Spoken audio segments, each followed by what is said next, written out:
You want to win your ex back? Meron tayong assignment at meron tayong dapat tignan or gawin. Ito po yung tinatawag natin na change.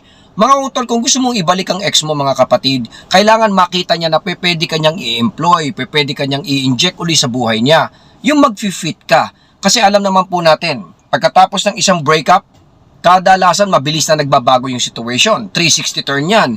For example, ang nakita mo, yung ex mo nagtatrabaho sa ganito. Nung nag-break up kayo, biglang nag-business, di ba? So, dun mo titingnan kung pwede ka pa niyang i-employ. Kasi for example, umayaw siya dahil LDR kayo.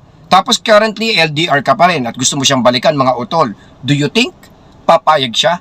Kasi you need to know the reason. Kailangan alamin mo kung ano yung nag-cause ng problema o yung nag-cause ng breakup. For example, ang ayaw niya gamer or mabisyo ka. Yung tipong laging nandun ka sa online sabong. Tapos ngayon bumabalik ka, pero sa sitwasyon na mas malala ka pa. Do you think tatanggapin ka ng ex mo, mga utol? Kailangan natin ng pagbabago. Kaya nga kung halimbawang kayo po ay makikipagbalikan, huwag kayo magmadali.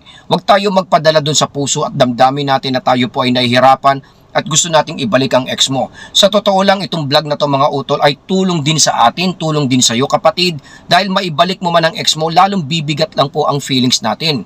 Lalo kang mamumblema at triple, doble ang magiging sakit na mangyayari sa iyo. Bakit? Kasi po malamang kayo po ay maghiwalay din. Kayo ay hindi pa rin po magtagumpay. Para po sa akin, tinuturo ko sa mga coaching session ko, breakup is an opportunity.